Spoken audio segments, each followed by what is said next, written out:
दोस्तों सेल्स जो है कमीशन नहीं है, वो कनेक्शन है। जब आप अपने एक्चुअली दुनिया जो है वो गोल है और जब हम अपने सेल्स टारगेट्स को देखते हैं तो वाकई में हमें लगता है कि हाँ दुनिया गोल है। मैं आपको बताता हूँ 2025 जैसे ही शुरू हुआ तो आमतौर पे सब लोग अपने रेजोल्यूशंस लेते हैं अपनी लाइफ को कि यार इस नई साल में हमने क्या करना है, क्या नहीं करना, कैसे नहीं करना। आपने भी कुछ जरूर रेजोल्यूशंस लिए होंगे। मेरी वाइफ के बात जब मेरी हो रही थी तो उन्होंने मुझे कहा कि तुम्हें इस बार मुझे कुछ ऐसा करना है जिससे मैं बहुत खुश हो जाऊँ। मैंने कहा यार हाँ, ये तो मैं हमेशा चाहता हूँ कि तुम बहुत खुश हो जाओ और हम लोग खूब घूमें फिरें, जो हमारी लाइफ में मस्ती हो, खूब जीवन में आनंद हो और हम वो सारे काम पूरे कर सकें जिससे कि हमें वो सुख, जो आनंद, जो मज़ा, जो प्रेम मिल सकता है जिससे। तो उन्होंने मुझे कहा कि ठीक है, डिसाइड करते हैं कि क्या रेजोल्यूशन लेना है। मैंने कुछ और लिया था लेकिन मेरी पत्नी का जो था, मैं हमेशा एक बार बार आपसे बात कहता हूँ कि हर आदमी अपने अपने तरीके से सेल्स का प्रयोग करता है। मेरी वाइफ ने कहा अगर आप मुझे खुश करना चाहते हो तो यूट्यूब पे आ जाओ। मैंने कहा यार ये क्या बात ही। कहती हैं कि वो तुम्हारे पास जो भी है, जो भी तुमने आज तक इतने अपने एक्सपीरियंस से सीखा है वो शुरू करो देना, लोगों को सिखाओ, उससे तुम्हारा काम बढ़ेगा। काम बढ़ेगा तो तुम और फेमस हो जाओगे और जब तुम लोगों में चर्चित हो जाओगे तो तुम्हारा काम ऑटोमेटिकली बढ़ता रहेगा और काम बढ़ेगा तो तुम्हारे पास धन भी आएगा और धन आएगा तो तुम्हें मुझे गिफ्ट देने पड़ेंगे। मैंने कहा ना दुनिया गोल है, यानी कि उन्होंने घूम फिर के अपना फायदा मुझसे निकलवाना चाहा। ऐसे ही ऐसे ही एक्चुअल में होता है। कभी आपने ये वाली बात गौर की है?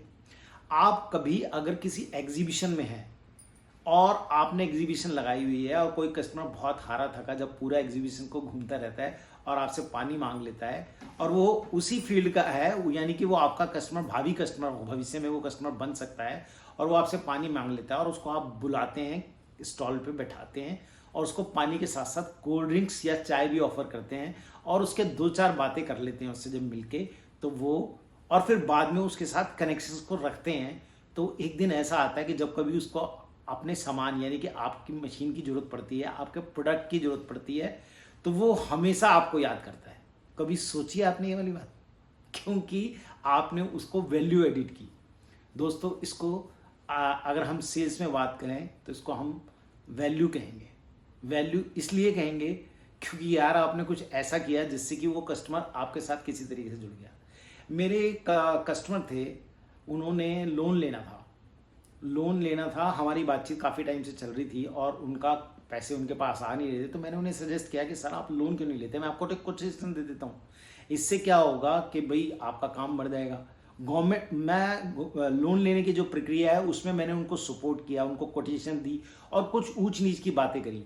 वो 50 लाख से 1 करोड़ रुपए तक का लोन देख रहे थे। मैंने उन्हें समझाया कि सर आपका काम इतना ज़्यादा पैसों का नहीं बनता है, तो आप कम से कम लोन लीजिए, अपने ऊपर बर्डन मत डालिए। अगर आप बर्डन डालते हैं अपने ऊपर तो सीधी सी बात है आपको लोन चुकाना भी है। आप जब पैसे कमाएंगे तो उसी से पैसे अगर आप वापस चुकाएंगे तो आपकी जो ग्रोथ है वो बढ़ेगी, वो एक्चुअल ग्रोथ होगी। लेकिन लोन पे ग्रोथ लेके आप पैसों को भरते चले जाओगे, ईएमआई आपकी बढ़ती चली जाएगी।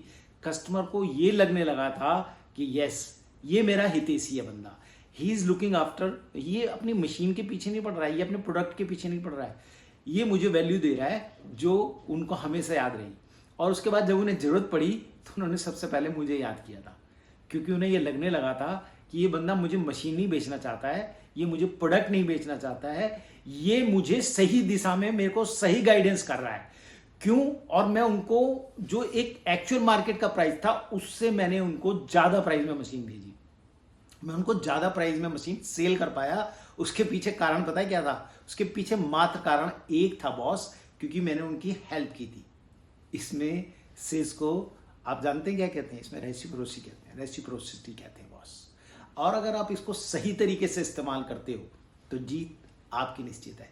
आप कहीं ना कहीं कस्टमर को आप ये वाली बात बताने की कोशिश कर रहे हो कि आप उसके सबसे बड़े हितैषी हो, आप अपनी वैल्यू को ऐड कर रहे हो, आप उसको बता रहे हो। अब मैंने लोन लेने में मैंने कुछ ऐसा विशेष नहीं किया, मैंने सिर्फ उन्हें छोटा सा गाइडेंस दिया था कि सर ज़्यादा लोन लेने से आप बैंक को इंटरेस्ट ही देते रहेंगे, आप एक लॉन्ग टाइम तक फंस जाएंगे।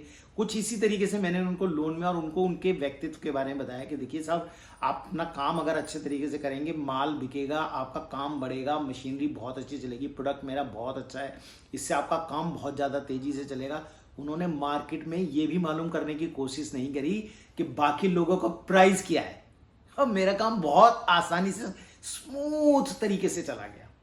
इसलिए मैं कहता हूं दुनिया गोल है बॉस। आप यकीन कीजिएगा, अगर आप चाइना से कोई सामान ले रहे हैं, कोई भी मशीन ले रहे हैं, कोई प्रोडक्ट ले रहे हैं, आप उसको यहां से पैसा भेजते हैं, जरूरी नहीं है कि चाइना पूरी तरह से वो माल बनाता है।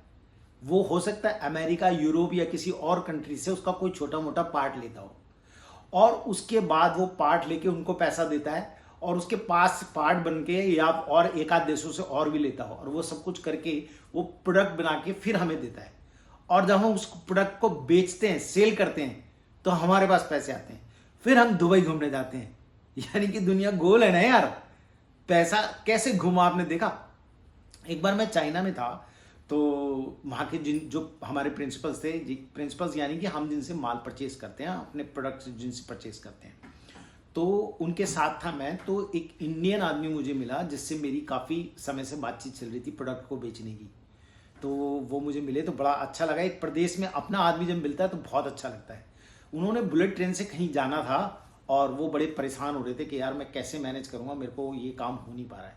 तो मैंने मेरे साथ जो चाइनीज़ था, मैंने उनसे लड़की से कहा कि यार this is the problem and we need to do all the things to make him satisfied. उन्होंने मुझे सारा बताया, मालूम करके बुलेट कहाँ से कहाँ कैसे कैसे करना है, और वो मैंने उनको बता दी। बहुत वो बंदा इंडिया आया, और इंडिया आने के बाद उन्होंने मुझे थैंक यू बोला, मेरा ध्यान रखा, मुझे कहा, और सर मैं जब भी मशीन लूँगा और सिर्फ आपसे लूँगा, because you have help me in A next nation. मैंने कहा सर ऐसी कोई बात नहीं थी, और ये मैंने एक वैल्यू ऐड की थी। और जब उन्होंने मशीन ली तो उन्होंने मुझसे ली। और अगर आपको यकीन ना हो ना, तो कमेंट में बात करके आप मुझसे उनका नंबर ले सकते हैं जब मर्जी। इस तरीके से आप अपनी वैल्यू को ऐड कर सकते हैं। किसी भी तरीके से अगर आप कस्टमर को फायदा पहुंचाने की कोशिश करते हैं, तो एक टाइम ऐसा आता है कि डेफिनेटली वो आपके साथ जाता है। ये डिपेंड करता है आपके ऊपर। इसीलिए मैं कहता हूं सेल्स जो है सिर्फ कमीशन नहीं है दोस्तों, सेल्स से कनेक्शन है जो आपको बना के चलनी है। अगर आप कस्टमर, कभी कोई कस्टमर आपके साथ जुड़ता है और आप उसके मशीन बेचने की कोशिश कर रहे होते हैं, उसकी मशीन में या उसके प्रोडक्ट में अगर कोई प्रॉब्लम आ जाती है और आप उस प्रॉब्लम को सॉल्व करा देते हैं, पैसे तो आप ले रहे हैं मशीन को सॉल्व कराने के, लेकिन प्रायोरिटी पे अगर आपने उसकी मशीन सॉल्व करा दी, उसके प्रोडक्ट की अवेलेबिलिटी करा दी, या उसके प्रोडक्ट में अगर कोई प्रॉब्लम है तो वो करा दी, या कोई LIC अगर प्रॉपर तरीके से उसका जो एजेंट है वो अटेंड नहीं कर रहा, अगर आपने वो करा दी, मेडिकल में अगर ऐसा कुछ हो रहा है तो वो करा दी, नेटवर्किंग के क्षेत्र में अगर आपने उसको मैनेज करवा दिया, डिस्ट्रीब्यूशन में अगर कोई और अटेंड नहीं कर रहा, अगर आपने वो प्रॉब्लम सॉल्व करा दी, डायरेक्ट सेलिंग में अगर कस्टमर ने मशीन आपसे, प्रोडक्ट आपसे लिया है और वो सही नहीं चल रहा है, और आपने अपना टेक्नीशियन, अपना इंजीनियर या खुद जाके मिलके उसकी प्रॉब्लम को सॉल्व करा दिया, तो वो सिर्फ आपका हो गया यार। आपने उसको भरोसा सेल कर दिया है, और वो एक दिन नहीं, हमेशा हमेशा के लिए आपका हो गया है। फिर वो जब भी कभी प्रोडक्ट लेगा तो वो प्राइस नहीं देखेगा। अगर बहुत ज़्यादा प्राइस का अंतर होगा तो वो जरूर देखेगा, लेकिन अगर आपका प्रोडक्ट अच्छा है तो दोस्तों वो जरूर आपके पास अपने दोस्तों को भी लेके आएगा, अपने रिश्तेदारों को भी लेके आएगा, अपने जानने वालों को भी लेके आएगा, और आप उसके पसंदीदा माल को बेचने वाले बन जाएंगे। उस प्रोडक्ट की अगर कोई जानकारी भी लेना चाहेगा तो वो सीधा सीधा रिकमेंड आपको करेगा। आप कभी नोट कीजिएगा, जब कभी आप जुड़े रहते हैं, अच्छे तरीके से वैल्यू ऐड करने की कोशिश करते हैं और अपने कस्टमर को अटेंड करके उसको पूरा भरोसा जता देते हैं और उसकी प्रॉब्लम्स को सॉल्व कर देते हैं किसी भी तरीके। यहाँ तक कि मैं तो इतनी सी बात भी कहता हूँ कि अगर आपके स्टॉल पे मैंने बताया, जैसे अगर आप एक बॉटल बेच रहे हैं पानी की और किसी कस्टमर को प्यास लग जाती है और आप पानी उसको पिला देते हैं बिना उसके पैसे लिए, तो वो दूसरी बोतल के साथ साथ उस बोतल के भी पैसे आपको दे देगा। यकीन ना हो तो ऐसा कभी करके देख लीजिएगा। मेडिक्लेम या लाइफ इंश्योरेंस में अगर आप उसकी प्रॉब्लम्स को सॉल्व करते हैं तो आने वाले टाइम में वो आपका है।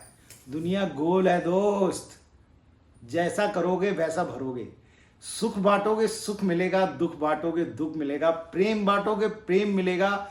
और अगर आपने घृणा करी, किसी से किल से चिढ़े, परेशान हुए, किसी को दुख पहुंचाया, तो आपको भी वही मिलने वाला है। इसलिए कोशिश करो कि जितना अच्छा आप दे सकते हो बांट लो, जिंदगी आपकी सेट होगी और इस तरह से आप बढ़ते ही चले जाओगे। जैसे मैं आपको कहता हूं कि अगर आप मुझे सब्सक्राइब करोगे तो ऑब्वियसली मैं आपको और ज्यादा सिखाऊंगा। यार मैं आप मेरे साथ के जो लोग हैं, अगर मैं उनको सिखा देता हूं अच्छे से, तो यकीन कीजिए वो आपके ही हमेशा हमेशा के लिए हो जाते हैं और आपको वो पूरा मान सम्मान देंगे। ये सिर्फ और सिर्फ आपके ऊपर डिपेंड करता है कि आप उनको लेते किस तरीके से हैं। जैसा बोओगे दोस्त वैसा ही पाओगे। मेरी इस बात को ध्यान रखिएगा। इस तरह से अपनी सेल्स को आप बहुत इंक्रीज कर सकते हो। इसलिए मैं कहता हूं, मुझे जितने ज्यादा लोगों को जिनसे आप प्रेम करते हैं और प्रेम नहीं भी करते, जिनको आप आगे बढ़ते हुए देखना चाहते हैं या नहीं भी देखना चाहते हो, उनको भी आगे बढ़ाइए दोस्तों। क्योंकि अगर वो भी बढ़े तो वो लौट के आप ही के पास आने वाला है। जैसे कि मैंने कहा ना, मेरी वाइफ ने मुझे कहा कि तुम्हें मुझे गिफ्ट देना पड़ेगा, तो वही आपको भी कर सकते हो, आपको अपने आप को बढ़ाने के लिए। मेरा विश्वास कीजिए, अगर वैल्यू ऐड करोगे तो डेफिनेटली जीत आपकी होगी। Thank you very much.